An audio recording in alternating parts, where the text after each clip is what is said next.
कानून को कबूल नहीं करता हूँ।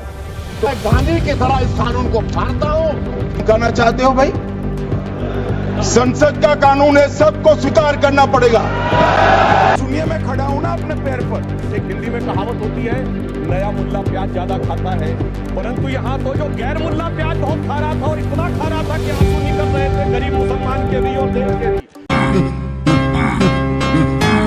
पहला संशोधन, पहले गैर मुस्लिम अपनी प्रॉपर्टी वक्फ कर सकते थे, लेकिन अब यह एक्ट कहता है कि वही लोग अपनी प्रॉपर्टी वक्फ कर सकते हैं जो पिछले 5 सालों से इस्लाम धर्म को फॉलो कर रहे थे। दूसरा संशोधन, वक्फ बाय यूजर के कॉन्सेप्ट को हटा दिया गया है। अब इसका मतलब क्या होता है? अगर मैं आपसे सरल भाषा में कहूँ, अगर कोई जमीन है जहाँ पर नमाज पढ़ी जाती है तो देखने से ऐसा प्रतीत होता है कि ये जमीन वक्फ हो गई है, लेकिन वो जमीन अगर किसी दूसरे व्यक्ति के नाम पर है तो उस डॉक्यूमेंट को चेक किए बिना इस प्रॉपर्टी को वक्फ मान लिया जाएगा। संशोधन तीसरा ये करा गया है, ट्रिब्यूनल के फैसले को अब हाई कोर्ट और सुप्रीम कोर्ट में चुनौती दी जा सकती है। अगर मैं इसको समझाऊं तो नॉर्मल प्रॉपर्टी से रिलेटेड अगर कोई समस्या आती है तो आप सिविल कोर्ट और रेवेन्यू कोर्ट में अप्लाई कर सकते हैं, लेकिन वक्फ के केस में प्रॉपर्टी डिस्प्यूट को आप सिर्फ वक्फ ट्रिब्यूनल के अंदर ही अप्लाई कर सकते हैं और वक्फ का फैसला आखिरी फैसला माना जाता था, लेकिन इस बार ट्रिब्यूनल के फैसले को आप हाई कोर्ट और सुप्रीम कोर्ट के अंदर चुनौती दे सकते हैं। चौथा संशोधन, लिमिटेशन पीरियड में चेंजेस। लिमिटेशन एक्ट 1963 के अकॉर्डिंग अगर किसी व्यक्ति की प्रॉपर्टी को जबरन कब्जा कर लिया जाता है तो वह व्यक्ति 12 साल तक प्रॉपर्टी पर क्लेम कर सकता है, लेकिन वक्फ के केस में वक्फ बोर्ड 12 साल के बाद भी किसी प्रॉपर्टी पर क्लेम कर सकता है। लेकिन इसके उल्टा अगर देखा जाए, वक्फ बोर्ड ने किसी इंडिविजुअल प्रॉपर्टी पर क्लेम किया है तो उस व्यक्ति के पास मात्र 1 साल का समय होता है जो प्रॉपर्टी पर क्लेम कर सकता है। अगर उसने 1 साल के अंदर क्लेम नहीं किया तो प्रॉपर्टी वक्फ बोर्ड की प्रॉपर्टी मान ली जाएगी। अब नए एक्ट के अंदर जो अथॉरिटीज हैं उनके कंपोजिशन में भी चेंजेस किए गए हैं। पहले वक्फ बोर्ड वक्फ काउंसिल के अंदर सिर्फ मुस्लिम मेंबर्स ही पार्टिसिपेट कर सकते थे, लेकिन अब 2 नॉन मुस्लिम भी होंगे। पहले महिलाएं मेंबर्स नहीं बन सकती थी, अब 2 मुस्लिम वुमेन्स का रिप्रेजेंटेशन कंपलसरी होगा। जो नॉन मुस्लिम मेंबर्स होंगे उनका रोल सिर्फ एडमिनिस्ट्रेशन और चैरिटेबल रिलेटेड इश्यूज में होगा। वक्फ ट्रिब्यूनल के अंदर भी चेंजेस किए गए हैं। पहले एक मुस्लिम लॉ एक्सपर्ट होता था जो इस्लामिक कानून के हिसाब से फैसले लेता था, लेकिन अब मुस्लिम लॉ एक्सपर्ट को हटाकर या तो फॉर्मल या प्रेजेंट डिस्ट्रिक्ट जज होंगे जो सारे फैसले लेंगे। आई होप आपको सारी बातें वक्फ बिल के बारे में समझ में आई होंगी। इस कानून के आने के बाद जगह जगह पर प्रोटेस्ट किया जाने लगा, कई जगह पर दंगों की खबरें भी आई हैं। सबसे बड़ा उदाहरण बंगाल है, जहां पर दंगों से 3 लोगों की मौत हो चुकी है और कई लोग घायल हैं। राज्य सरकारों और केंद्र सरकारों को दंगाओं को रोकना चाहिए, उपद्रवियों को सख्त से सख्त सजा देनी चाहिए। अगर आपको हमारी वीडियो पसंद आ रही हो तो कृपया लाइक कमेंट जरूर करें। आपका धन्यवाद।